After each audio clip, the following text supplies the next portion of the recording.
Siapakah yang lebih Anda percayai ketika ditanya, apakah Diponegoro lebih suka makan gudeg atau makan rawon? Seandainya Anda mendapatkan informasi dari Kiai Mojo, pasti semua kita percaya. Karena pernah makan bareng sama Diponegoro. Sementara Peter Carey, sekalipun dia sejarawan hebat dari Inggris, tapi dia tidak pernah hidup sejaman dengan Diponegoro. Dengan metode seperti itu, gereja sepanjang abad tidak hanya meyakini, tapi membuktikan bahwa Injil-Injil yang sampai kepada kita itu akurat, itu asli. Bukan sekedar dibuktikan oleh siapa yang menulis, menurut catatan muridnya sang penulis sendiri, tapi juga fragmen-fragmen naskah-naskah asli lengkap sampai kepada kita dengan jarak yang hanya belasan tahun dari masa penulisnya dan naskah tertua yang ditemukannya. Tentu keunggulan semacam ini tidak bisa hanya dikalahkan oleh klaim.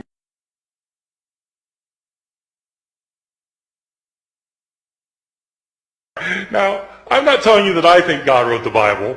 You're telling me that you think God wrote the Bible. I can see why you might want to read a book by Dan Brown. But if God wrote a book, wouldn't you want to see what he had to say? It's just one of the mysteries of living in the South. Well, The Bible is the most widely purchased, most thoroughly revered, and probably most broadly misunderstood book in the history of human civilization. One of the things that's misunderstood, at least by my 19-year-old students at Chapel Hill, is that when we're reading the Bible, we're not actually reading the words of Matthew, Mark, Luke, or John. We're reading translations from the Greek language in which these books were written. And something is always lost in translation. And not only that, but we're not reading translations of the originals of these books, because we don't have the originals of these books or of any of the other books of the New Testament. What we have are copies made centuries later, many of them many centuries later. These thousands of copies that we have are all different from one another in lots of little ways and sometimes in big ways. There are places where we don't know what the authors of the New Testament originally wrote. Now, for some Christians, that's not a problem because they don't have a high view of Scripture. For others, it's a very big problem. What does it mean to say that God inspired the words of the text if we don't have the words?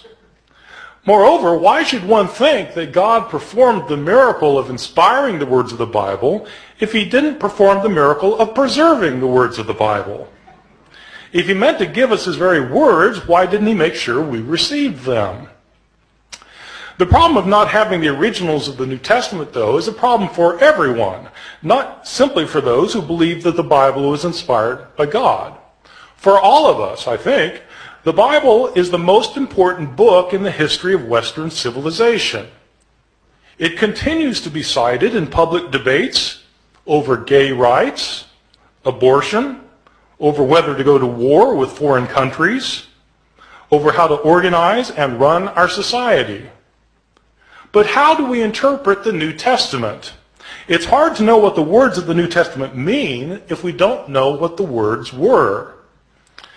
And so in this lecture, I'll be talking about not knowing what the words were and what we might know about the originals of the New Testament, how they got lost, and how possibly they might be reconstructed. So let me begin by talking about, on a fairly basic level, how it is that we got the books of the New Testament. The books of the New Testament were all written in Greek. They were all written in the first century of the Common Era. They were written by Greek-speaking Christians who wanted to share with their community their views of Jesus, of the faith, of what to believe and how to behave. So an author like Mark, the author of our first gospel, sat down and wrote out one day his gospel about Jesus. Now, we don't know where Mark actually lived. Some scholars have thought that Mark maybe lived in Rome. So let's say he lived in Rome. Mark writes his book. Well, how does this book get into circulation? The problem is we're dealing with an age in which there were no Xerox machines. There wasn't desktop publishing yet, no PDF files. In fact, there wasn't carbon paper. How did people get copies of books? Well, in the ancient world, the only way to get a copy of a book was to copy it by hand. One page, one sentence, one word, one letter at a time. Mark makes his book, and somebody in his community wants another copy of it.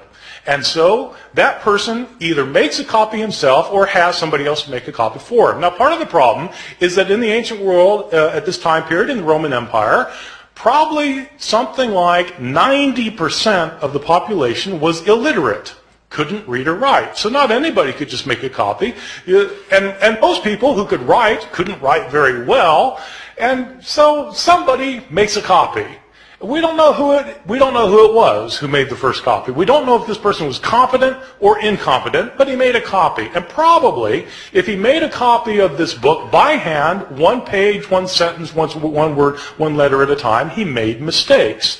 Now, my students sometimes have difficulty believing that people make mistakes when they copy things by hand. And so I tell them, well, you sit down tonight and copy the Gospel of Mark and see how you do. Well, in fact, they'll make mistakes. Now, here we have a problem created, because we have the second copy of Mark that is also put in circulation, and somebody wants a copy of Mark, and so they copy the copy. But the copy has mistakes in it. And so the next person who copies it copies the mistakes, thinking that they're the original wording. And the second person also makes mistakes of his own. And so he not only reproduces the mistakes of his predecessor, he introduces his own mistakes. And then another person comes along and copies that copy, making the mistakes of both of his predecessors and creating mistakes of his own. And then that book gets put in. And pretty soon you've got copies around the city of Rome that are all different from one another. Now, a visitor comes to Rome from Ephesus, and they have a church back in Ephesus too, and they want a copy of this gospel, and so he takes a copy, makes a copy, takes it back to Ephesus. And then that copy gets copied, and that copy gets copied, and that copy gets copied. Then somebody comes from Smyrna, and they want a copy. And so it goes for year after year after year. We don't have a copy of Mark until around the year 200. About 150 years after Mark was originally written.